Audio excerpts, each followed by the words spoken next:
Bonjour à toutes et à tous, j'espère que tout le monde va bien. On se retrouve sur PUMS pour une nouvelle émission en direct. PUMS en direct avec la PHP. Et c'est un nouveau format qu'on développe aujourd'hui donc avec l'assistance publique Hôpitaux de Paris pour être avec vous, pour répondre à toutes vos questions sur des sujets de santé, des sujets du quotidien.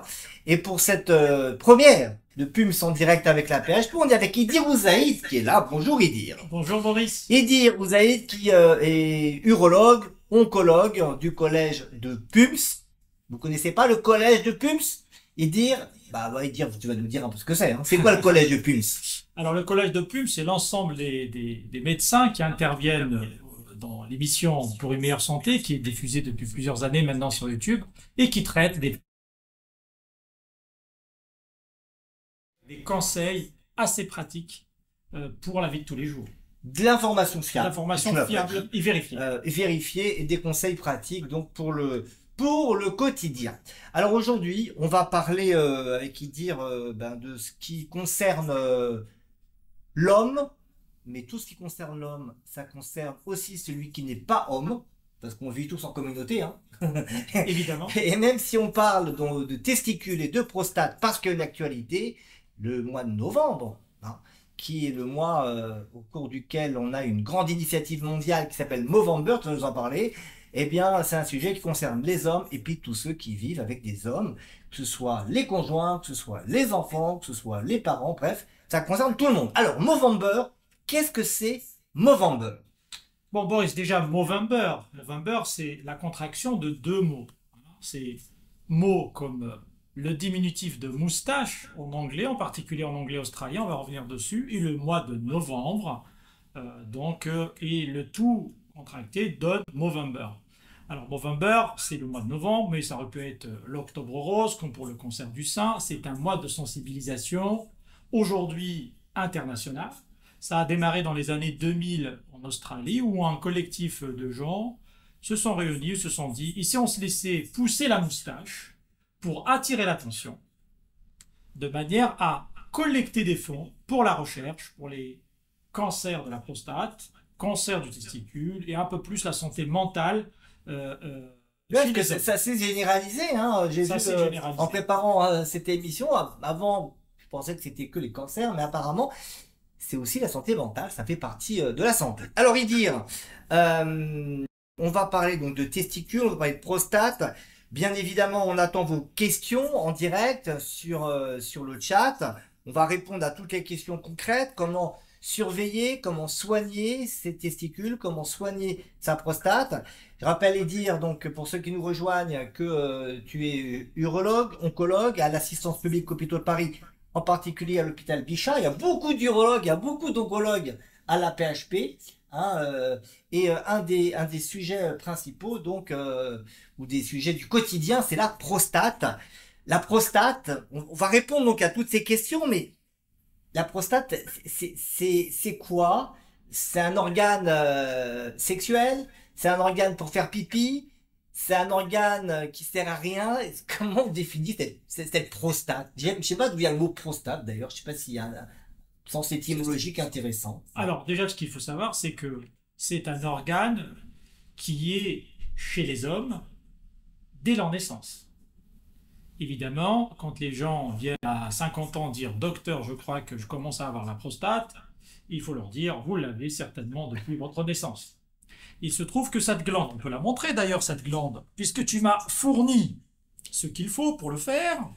Voyez ici, Alors montre à cette caméra. alors voyez ici, donc c'est une glande. Imaginez donc ici la vessie. La vessie va collecter l'urine depuis les reins, donc qui sont un peu plus haut dans le corps. Cette vessie va stocker l'urine, puis à un moment donné, on va se vider à travers le canal de l'urètre qui se bouge au bout du pénis chez l'homme. Juste au début de ce canal se trouve cette glande dite annexe sur le système reproducteur masculin et qui entoure donc un peu comme si le canal de l'urètre est le noyau perforant de cette glande-là. Donc à quoi sert la prostate? La prostate a plusieurs rôles, vraisemblablement tous pas connus, mais le plus important, est sans doute la participation à la sécrétion dit du suc prostatique, qui constitue un des éléments du liquide séminal. Le liquide séminal, c'est le sperme. Suc prostatique, ça n'a rien à voir avec- c'est pas du sucre prostatique. C'est pas du sucre prostatique, ça c'est plutôt ta spécialité, Boris. Ah oui, oui, le sucre, effectivement, le diabète, la nutrition. Donc le sucre prostatique, à quoi il sert ce sucre prostatique? Ça constitue, parce que pour qu'il y ait une fécondation, il faut que les spermatozoïdes soient transportés dans un liquide. C'est le liquide séminal qui sert de moyen de locomotion à ces spermatozoïdes. Et donc la prostate et les vésicules séminales fabriquent le liquide séminal. Une des particularités de la prostate également, c'est que ça fabrique des protéines.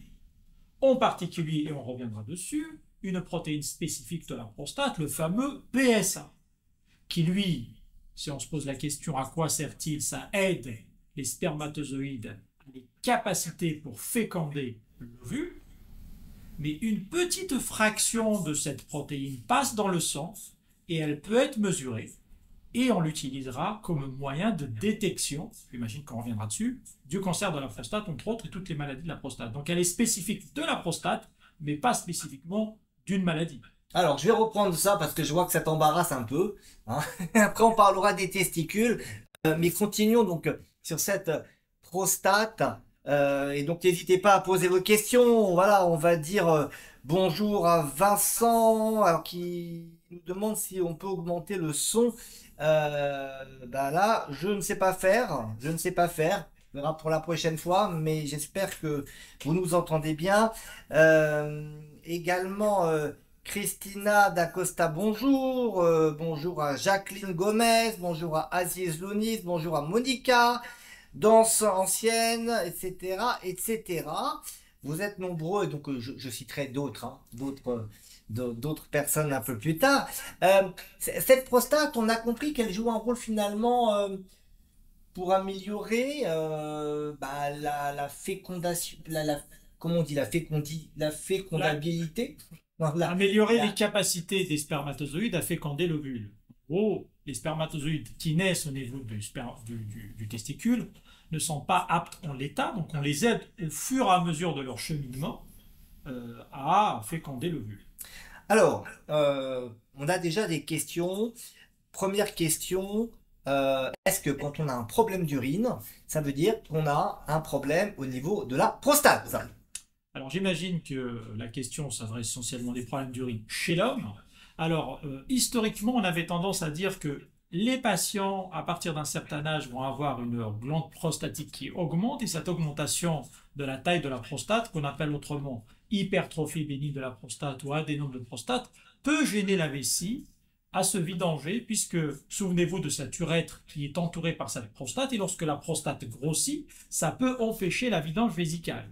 Alors on avait tendance à dire que tout homme qui avait un certain âge et qui avait des problèmes pour uriner, on accusait la prostate. Donc on disait, ah, vous avez un adénome de la prostate ou une hypertrophie de la prostate. Et dans le langage courant, c'est passé, j'ai la prostate. J'ai la prostate. Tout le monde a une prostate, mais ça veut dire un adénome de la prostate, c'est-à-dire une augmentation de la taille de la prostate qui devient tumorale. C'est une tumeur bénigne. Et donc ce que tu nous dis, c'est que finalement aujourd'hui, un homme qui a besoin d'uriner souvent, c'est pas forcément la prostate. C'est pas forcément la prostate, justement, parce qu'on s'est rendu compte que réduire les problèmes de miction chez l'homme à la prostate était assez réducteur finalement, et qu'on parle plutôt d'une maladie ou d'une atteinte vésico-prostatique faisant partie du vieillissement naturel du corps humain. Et donc aujourd'hui, lorsque quelqu'un vient, au lieu de dire comme on disait avant, il vient pour une maladie, hypertrophie bénigne de la prostate ou adénome de la prostate, on dit plutôt qu'il vient pour des troubles de la miction. Et ces troubles de la miction, c'est élégant ça. C'est élégant. Miction. Troubles de la miction pouvant être liés ou pas, moyennement, ou d'une grande partie à la prostate. Mais ça peut être aussi un problème de vessie. Un problème de vessie. Donc, si on a des mictions trop fréquentes, on a besoin de faire pipi plein de fois, ça peut être la prostate, ça peut être la vessie, ça peut être l'urètre. Est-ce qu'il y a d'autres symptômes qui doivent faire penser qu'il y a peut-être, et on dit peut-être, un problème au niveau de la prostate? Alors, des douleurs pour le simplifier, vous avez deux grands types de symptômes, deux grandes familles de symptômes, un peu le système qui s'accélère de trop et qu'on a du mal à le freiner. Donc on appelle ça des symptômes de la phase de remplissage dans le jargon médical. En gros, c'est quelqu'un qui a envie fréquemment d'uriner, plus que ce qu'il avait l'habitude de faire, ou bien lorsqu'il a envie d'uriner, il a l'impression que sa miction, s'il ne va pas trop vite, bah, il n'aura plus le temps de la contrôler. On appelle ça des mictions impérieuses avant, maintenant on appelle ça une urgenturie, comme si on avait une urgence à uriner. Et ça peut être un adénome de prostate. Ça peut être la prostate, Ouais, ça peut être la vessie. Voilà, c'est ça, j'avais en tête que ce soit des incontinences urinaires, hein, liées à une vessie qui se met un petit peu à s'exciter et à envoyer de l'urine. Mais donc ça peut être un adénome de prostate. Et le fait d'avoir du mal à faire pipi. Justement, ça c'est la deuxième partie de ces grands cadres de syndrome où le système est un petit peu au ralenti, c'est-à-dire que on a l'impression qu'on a des difficultés à faire sortir l'urine. Donc là, ça se traduit par des poussées, par exemple, devoir pousser pour uriner, devoir se contracter le ventre pour pouvoir vider sa vessie. Ça peut être aussi un retard au démarrage, en particulier la miction du matin. La première miction au réveil, elle est difficile à sortir et les patients nous disent « Ah, j'attends quelques secondes, voire quelques minutes parfois pour que ça sorte. » Mais quand c'est sorti, bah, le jet n'est pas très fort, voire même un peu plus. Ça, j'ai l'impression d'avoir fini, mais j'ai encore quelques gouttes retardataires. Donc, vous voyez, des grands symptômes comme ça qui peuvent nous faire penser qu'on a un problème au niveau de la prostate. Et encore une fois, la majorité de ces symptômes-là sont en rapport avec des maladies bénignes de la prostate, l'hypertrophie bénigne de la prostate. Alors justement, donc on va parler de cette problématique et il y a une question qu'on va prendre juste après de danse ancienne. J'aime beaucoup les pseudos en fait. N'hésitez pas à mettre des pseudos sympathiques, toujours agréables. Voilà, et bonjour au docteur Karim Lahadi de nous rejoindre. Et j'aime bien aussi quand vous nous dites d'où vous venez, c'est sympa de savoir si vous êtes dans le sud de la France, au nord de la France, à l'autre bout du monde. Hein. Alors le docteur Lahadi, je le connais, parce que bon c'était un ancien interne de Bichat qui est aujourd'hui urologue de profession. Bon, bah alors on salue le docteur Lahadi qui est urologue, nous avoir rejoint. Qu'est-ce que je voulais te demander, parce que ça m'a coupé, le docteur Lahadi parlait de lui. Oui, donc, l'adénome de prostate, dans certains cas, on va devoir opérer, on va peut-être répondre à des questions s'il y en a. Et on a une question justement, c'est quels sont les inconvénients à ne plus avoir de prostate? Parce que on opère des prostates, donc on a tendance à se dire, si on n'a pas de prostate, on peut vivre sans prostate. Pourquoi on n'enlève pas à tout le monde? On peut vivre sans prostate. Ce que je n'ai pas fini de dire tout à l'heure, et on reviendra à la question juste après plus tard, c'est qu'il peut y avoir des complications liées à ces maladies de prostate, en particulier des infections urinaires à répétition, des infections de la prostate à répétition qu'on appelle prostatite. Il peut y avoir aussi, lorsque les prostates assez grosses, avoir du sang dans les urines. Donc, ça sent dans les urines, en général en médecine, pardonne-moi de couper, ça fait peur, on toujours sent, si on crache du sang, si on vomit du sang, si on a du sang dans les selles, on doit avoir peur des cancers. Donc un problème de prostate peut simplement donner un problème bénin de prostate peut aussi donner du sang dans les urines. Mais évidemment, lorsque vous allez venir voir le médecin pour du sang dans les urines, une hématurie, on appelle ça, on élimine tout un catalogue de causes, dont on commence par les plus graves parce que c'est les cancers, mais on peut aboutir à des causes bénignes comme des calculs urinaires ou de l'hypertrophie bénigne de la prostate. C'est-à-dire hypertrophie bénigne, une prostate augmentée. Alors, c'est quoi l'inconvénient de ne pas avoir de prostate? Alors, deux catégories de chirurgie sur la prostate. Globalement, pour le simplifier pour les gens qui nous suivent, il y a des situations où on retire complètement la prostate. Là, en général, ce sont des cas où la prostate est cancéreuse, on appelle ça une prostatectomie. Cas particulier, jusqu'à présent, on n'a pas parlé du cancer, mais on a plus parlé des adénomes. Et une situation où on ne retire pas l'ensemble de la prostate, mais on retire uniquement la partie centrale de la prostate qui gêne cette fameuse vidange vésicale. Alors, il y a plusieurs techniques, on ne va pas les détailler, mais en gros, on retire la partie qui est gênante, mais la coque prostatique elle-même, elle est en place. Donc, on fait soit une résection de prostate ou une unicléation de la prostate, en maintenant la coque extérieure. Donc, le patient ne perd pas vraiment toute sa prostate, il perd une partie de sa prostate. Alors, les inconvénients pour cette première histoire d'adénome de prostate, où on garde la prostate, mais on les vide un peu de l'intérieur, souvent par les voies naturelles aujourd'hui, le patient ne va pas avoir beaucoup d'inconvénients. Il peut y avoir des inconvénients sur l'éjaculation. Bah, j'allais poser la question, souvent, une question fréquente des patients, c'est est-ce que si on a un adénome de prostate, déjà, ça peut donner des troubles sexuels? Et puis la deuxième question, c'est quand on opère un adénome de prostate, qu'on enlève donc une bonne partie de la prostate, on peut déclencher les troubles sexuels. On peut déclencher des troubles sexuels, mais là, il ne faut pas tout confondre. Il y a des troubles de l'érection qui, eux, ne sont pas atteints lors de cette on va dire chirurgie bénigne de la prostate. Ça, c'est sûr, ça. Parce que moi, j'ai des patients qui me disent, depuis que j'ai été opéré de la prostate, j'arrive plus bah, j'ai plus d'érection.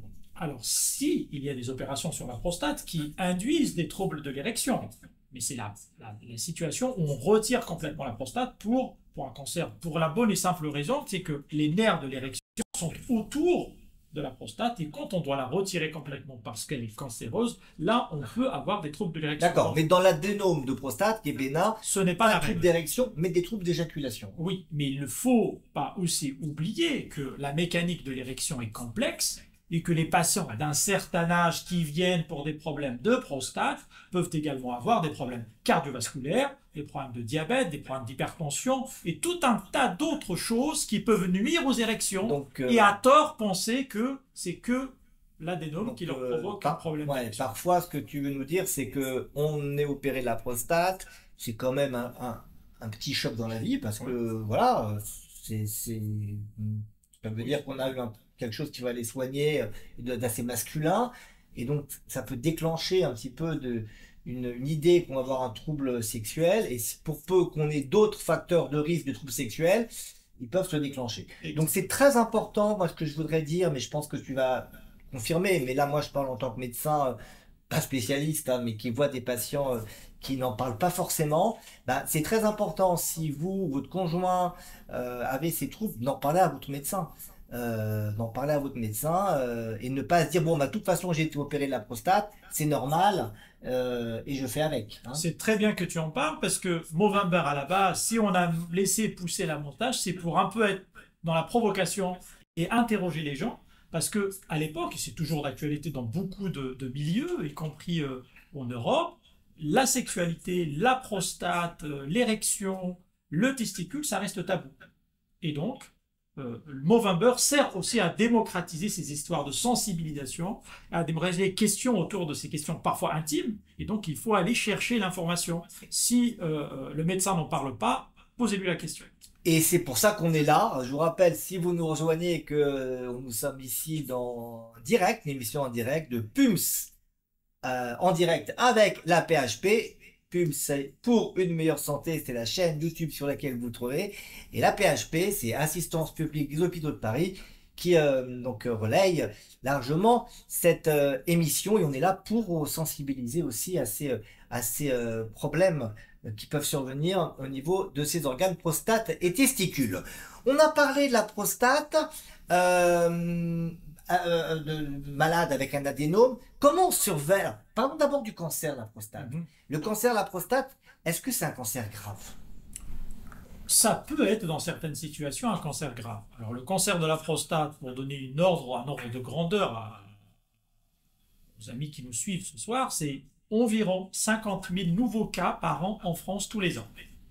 50 000 nouveaux cas, c'est-à-dire des hommes qui vont avoir un cancer de la prostate. Un diagnostic nouvellement diagnostiqué. Et est-ce que c'est un drame d'avoir un diagnostic de cancer de la prostate? Je sais un peu ce que tu vas me répondre, mais c'est vrai que le mot cancer, voilà, quand ça vous tombe dessus, vous vous dites, bah c'est fini quoi. Oui. Bah, c'est pourtant pas le cas dans la majorité des cas.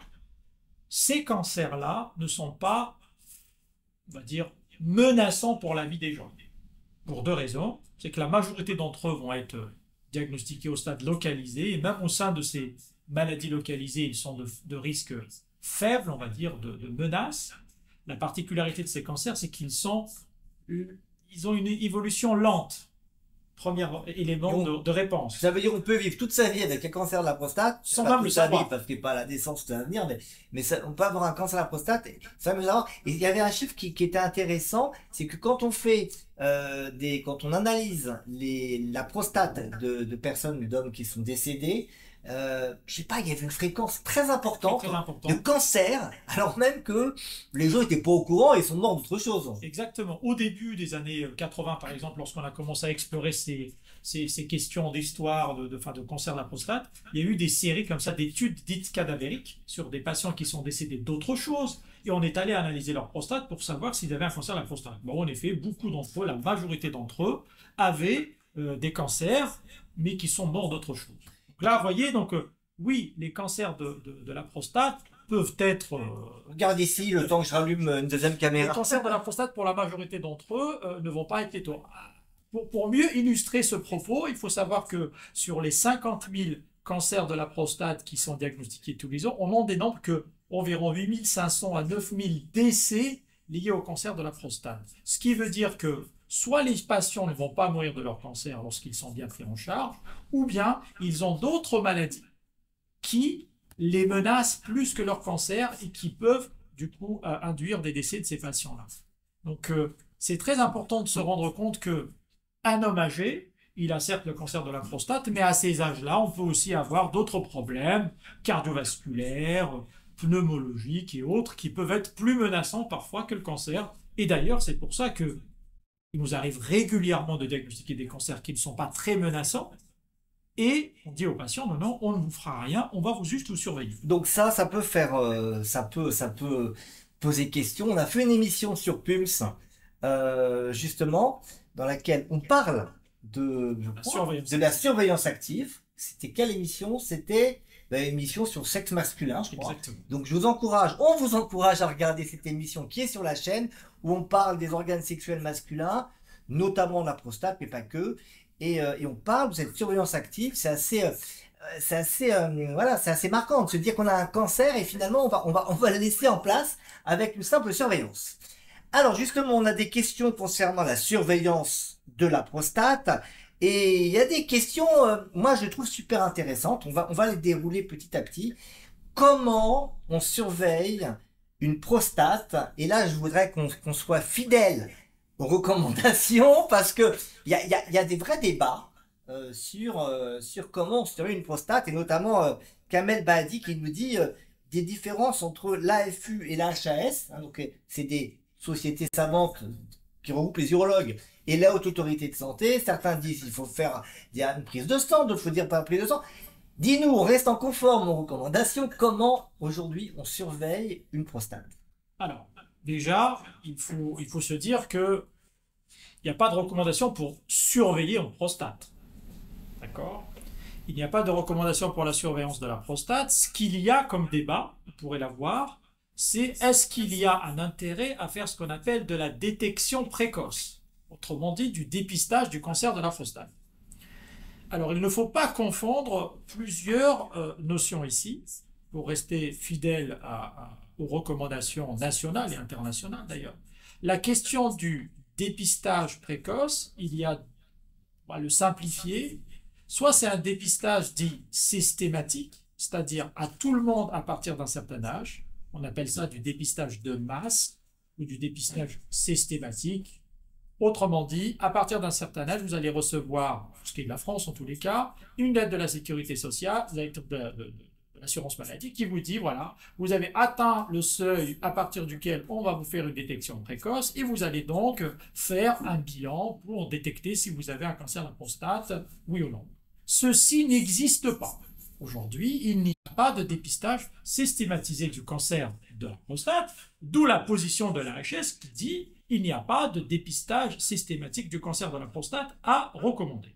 Cependant, il y a, on le sait aujourd'hui, que ce dépistage-là n'est pas à adresser à tout le monde. C'est-à-dire qu'il ne faut pas prendre un âge au-delà duquel on va dire tout le monde doit être dépisté. Alors juste, parce que tu fais allusion à d'autres dépistages qui sont organisés pour tout le monde, hein, le dépistage du cancer du côlon, où dès l'âge de 50 ans, vous recevez une information, une recommandation à regarder s'il y a du sang dans les selles. Et puis le dépistage du cancer du sein pour les femmes avec mammographie régulièrement. Et donc ça, il n'y a pas pour la prostate. Ça veut dire qu'on n'a pas à aller faire une prise de sang systématique de PSA si on suit les recommandations, tout le monde n'a pas à le faire. C'est ça. Exactement. Alors, ce qu'il y a, et la nuance est très importante, le dépistage du cancer de la prostate est un dépistage, pour qu'il soit utile, il faut qu'il soit sélectif et personnalisé. Autrement dit, c'est des patients qui vont avoir un certain âge, au-delà de 50 ans pour la majorité d'entre eux, qui vont avoir une espérance de vie assez longue pour pouvoir bénéficier de leur cancer s'il est détecté précocement. C'est-à-dire que ça ne sert à rien de dépister des patients qui ont 80 ans aujourd'hui, parce qu'ils ne vont pas, sur le papier en tous les cas, avoir une espérance de vie telle. Ils ne vont pas souffrir, ils vont pas souffrir de ça. Exactement. Alors que si on a 50 ans et qu'on est en forme et qu'on a un PSA très élevé, il y a quand même, pas chez tout le monde, mais un risque plus important compte tenu de notre durée de vie, de notre probabilité de vie théorique, de développer potentiellement une maladie qui va devenir grave et donc qui nécessiterait peut-être un traitement plus précoce. Ce qui veut dire que l'urologue peut, dans certains cas, ou même le médecin traitant, préconiser un dosage de PSA à son patient d'une façon sélective. De façon sélective. Autre question, le toucher rectal. Alors moi, j'ai appris que le toucher rectal, fallait le faire tous les ans. C'est ce que j'avais appris. Là, j'ai pas remis à jour mes connaissances. Je savais qu'on allait se voir aujourd'hui. C'est pas forcément l'examen le plus agréable à subir. Est-ce que le toucher rectal, c'est capital, comme on l'a appris pendant mes études, chez l'homme, notamment pour dépister, détecter des problèmes de prostate? Alors, sur le papier, oui, il est recommandé de faire de l'information, un dosage du PSA qui est une prise de sang, et puis un examen de la prostate qui s'examine par le toucher rectal. Attends. Tu nous as dit sur le papier, c'est recommandé de. Oui. Non, le PSA n'est pas recommandé à tout le monde. Non. Attention. Quand on rentre. Je sais que tu es urologue. Lorsqu'on rentre dans une démarche de détection. Si on dit que cette personne doit être détectée, alors il faut faire toucher rectal et PSA.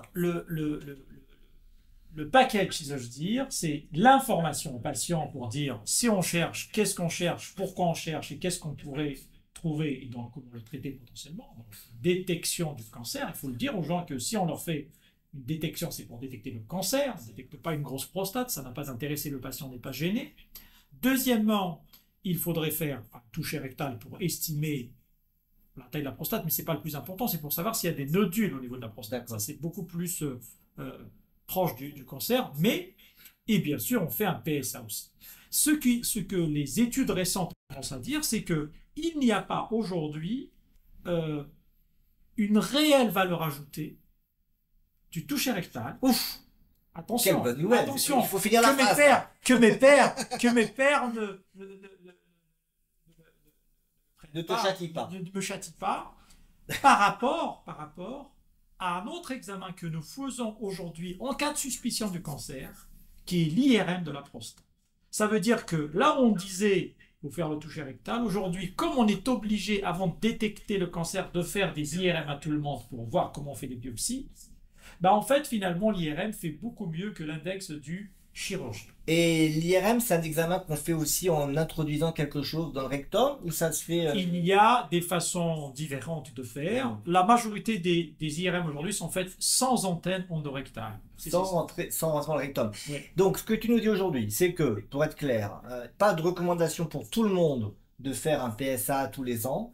Le médecin peut néanmoins décider au cas par cas de prescrire un PSA, et si le PSA est suspect, là, plutôt qu'aller faire un toucher rectal, on va plutôt faire une IRM. C'est un peu ça ce que tu nous dis. Non, ce que je dis, c'est que lorsque vous avez un PSA suspect prescrit par son médecin traitant, il faut aller voir un urologue. Oui, ok. Et l'urologue fera un toucher rectal quand même. Fera un toucher rectal. Il y aura d'autres paramètres à analyser avant d'aller plus loin. D'accord, c'est pas si simple. C'est pas si simple. Alors, je rappelle d'ailleurs qu'un patient peut demander à son médecin traitant d'être dépisté, s'il le souhaite, ou lui prescrire un PSA. Absolument. Alors, on a des questions, on va répondre rapidement à des questions sur la prostate, puis après on parlera des testicules. Est-ce que la vasectomie peut favoriser le cancer de la prostate? La vasectomie, je rappelle, c'est la contraception masculine. Hein. On va pas rentrer dans le détail aujourd'hui, parce que ça nous amènerait trop loin. On en parle aussi dans Pumps, d'ailleurs. Il y a une vidéo là-dessus. Est-ce que la vasectomie peut provoquer des cancers de la prostate? Apparemment, ça circule sur les réseaux. En l'état actuel des connaissances scientifiques, la réponse est clairement non. Bon, très bien. Une autre question, est-ce que faut-il diminuer le nombre de rapports sexuels pour éviter les problèmes de prostate? Alors, c'est plutôt l'inverse. Il y a certains papiers qui disent que le nombre d'éjaculations peut être un facteur protecteur contre le cancer de la prostate. Évidemment, avec consentement. Hein, le docteur Oussaïd ne dit pas il faut faire des rapports sexuels pour rester en bonne santé. Évidemment, c'est si on a envie d'en faire. J'ai parlé de nombre d'éjaculations. C'est très clair. Alors, on a pas mal de questions sur les testicules.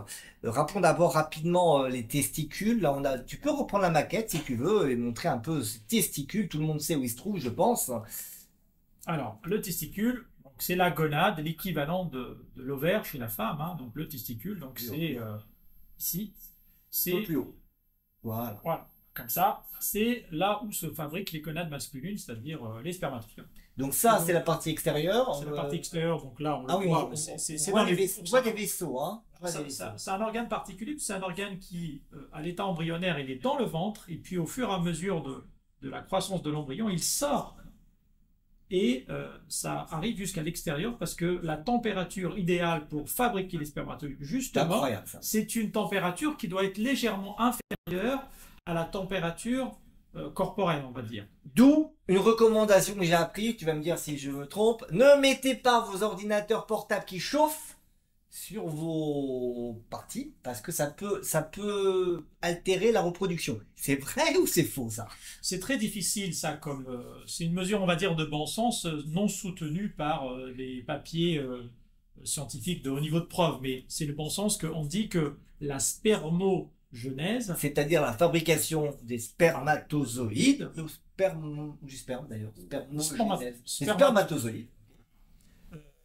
La température élevée peut lui nuire.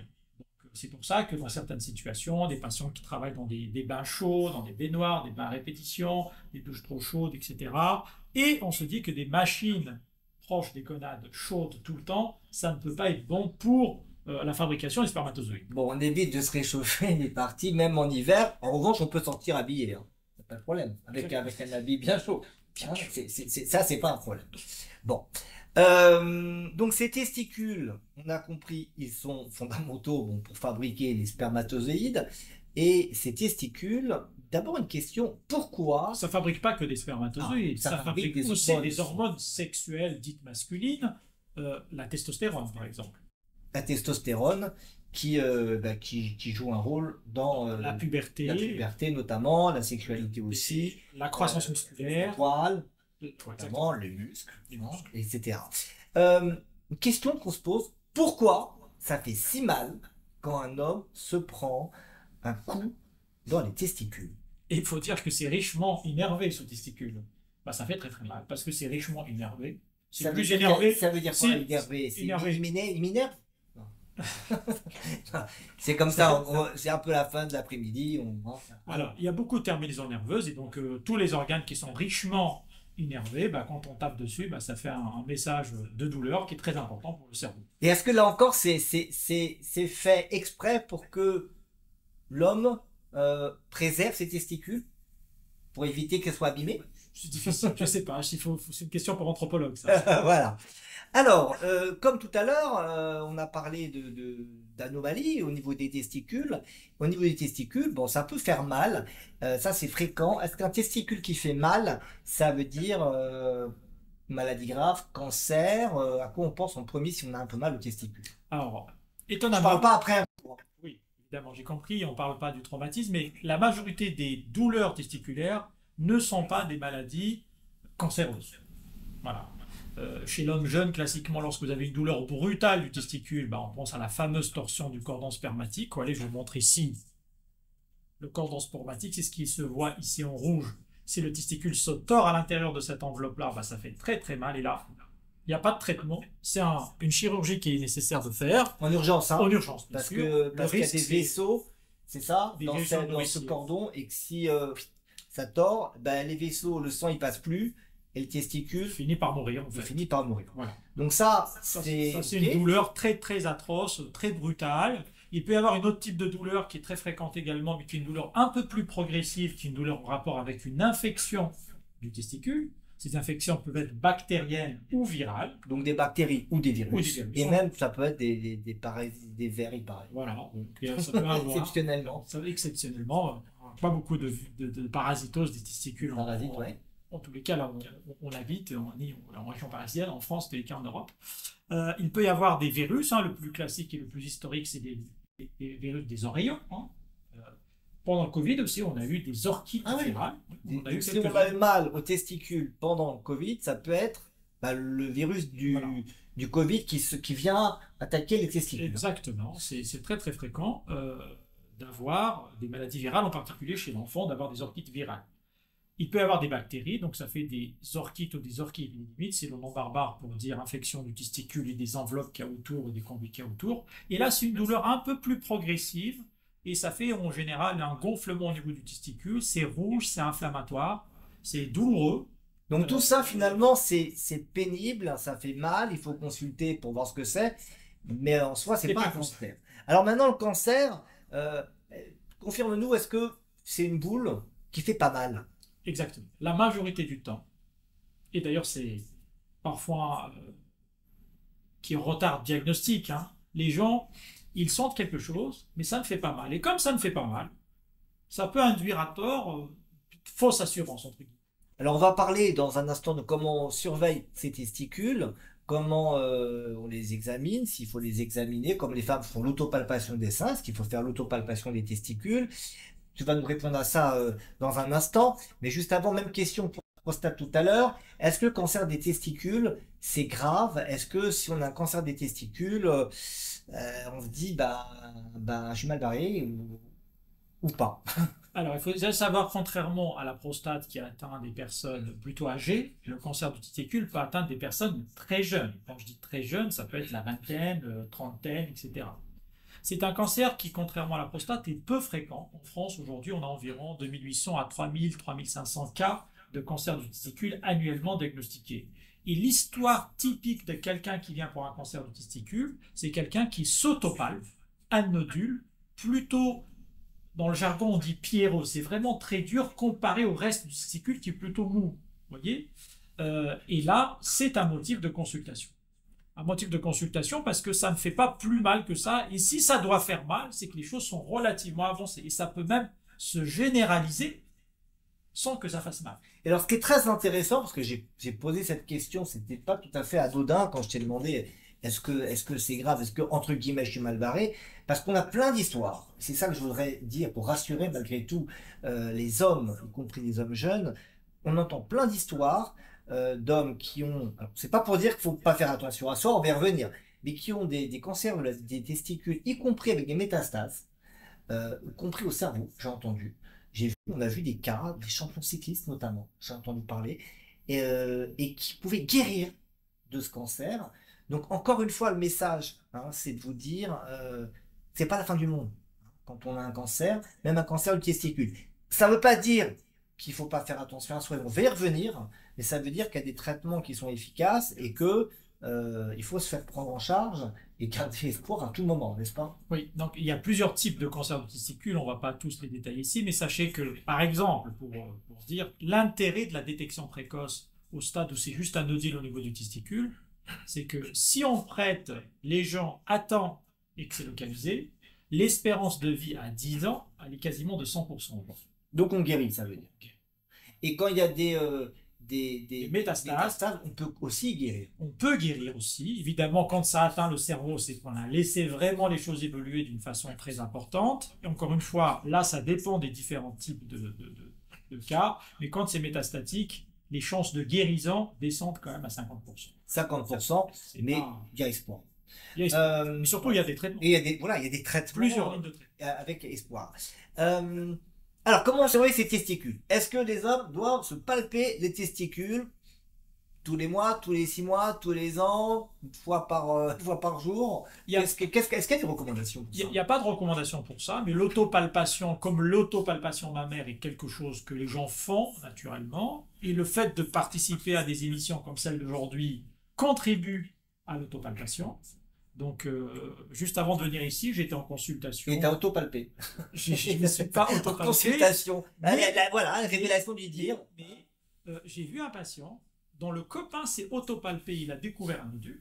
Et donc lui, il s'est autopalpé aussi. On a découvert autre chose, hein, mais on a découvert une pathologie scrotale qui est bénigne. Mais l'intérêt de l'autopalpation. Donc l'autopalpation, il n'y a pas de recommandation sur la fréquence. En général, les cancers, ça ne naît pas d'une semaine à l'autre ou d'un mois à l'autre. De temps en temps, on se palpe pour voir si tout se passe bien. En revanche, il y a des populations avec un risque plus élevé d'avoir un cancer du testicule. Et pour cela, l'autopalpation est encore plus recommandée. Souvenez-vous ce que je vous avais dit tout à l'heure. Les testicules, au départ, ils sont à l'intérieur du ventre. Et puis, au fur et à mesure de la croissance du fœtus et de l'embryon, etc., quand le petit garçon naît, ben, en fait, il a les testicules qui sont normalement à l'extérieur. Si ce n'est pas le cas, on appelle ça une cryptorchidie. Les testicules n'ont pas fini de cheminer jusqu'à l'extérieur et se retrouver au fond du pouce.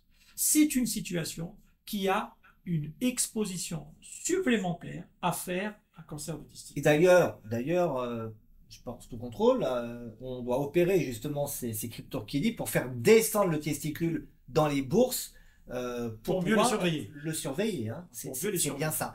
Donc, et ça c'est des opérations qui sont faites très très jeunes, hein, entre 6 mois et 1 an. Et on peut recommander chez ces personnes-là d'aller voir un urologue régulièrement pour faire une palpation ou peut-être une échographie, je ne sais pas, un examen pour regarder vraiment. Souvent, les chirurgiens pédiatres sensibilisent surtout les parents pour leur dire que lui, il est à risque de faire un cancer de testicule. Il n'y a pas de recommandation à faire une échographie systématiquement, tout va bien, mais l'autopalpation est recommandée. Alors avant de terminer, on va répondre encore à des questions. N'hésitez pas, là, on peut répondre à toutes vos petites questions, grandes questions.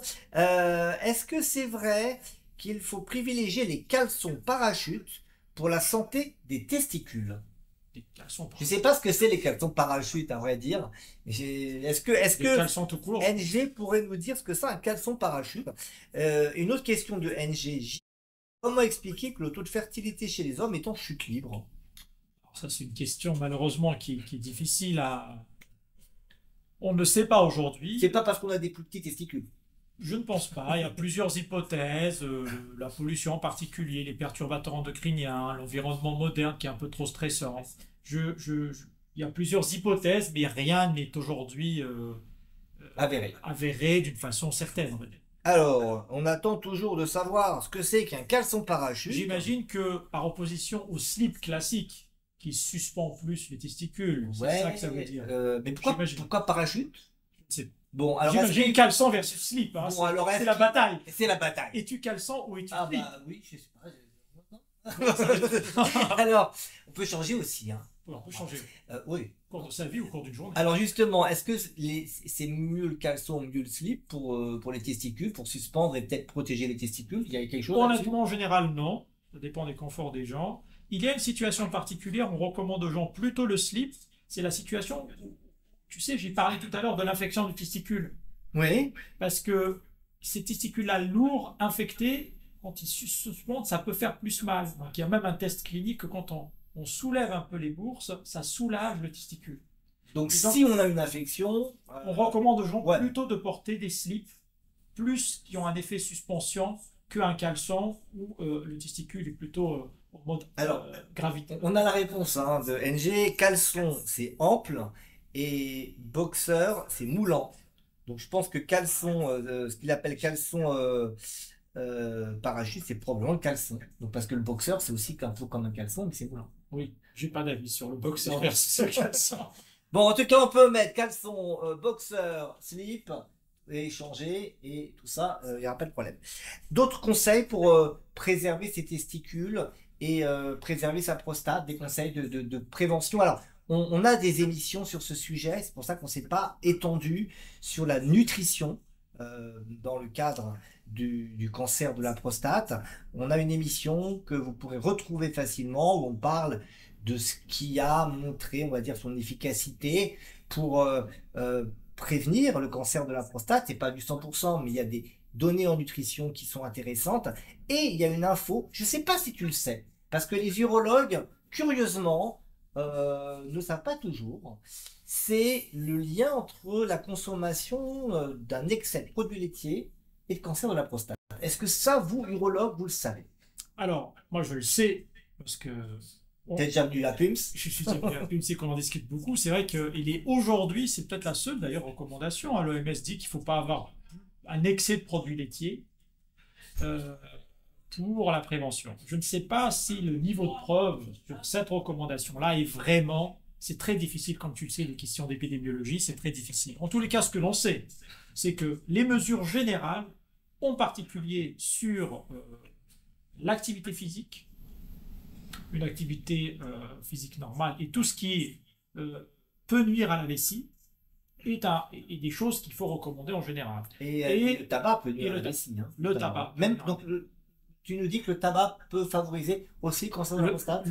Non, je ne dis pas ça. Non, je dis que ça peut nuire à la vessie.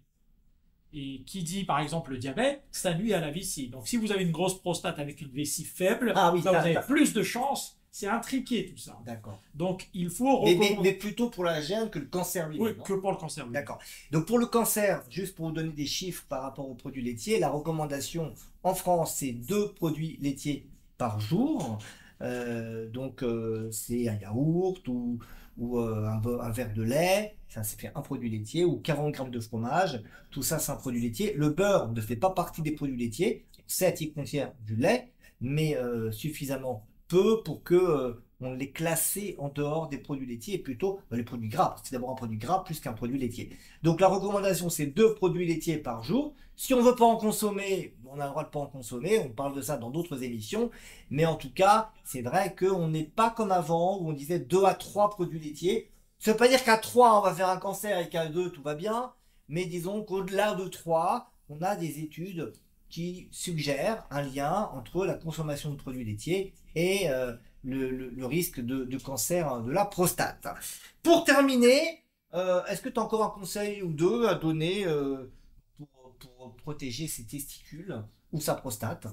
Alors, ce qu'il faut savoir, je dirais le conseil général, c'est qu'il ne faut pas isoler organe par organe en général, puisque dans PUMS, pour une meilleure santé, on forme un ensemble complexe et qu'il faut préserver le tout en complexe. On est des humains, on n'est pas une somme d'organes. Hein.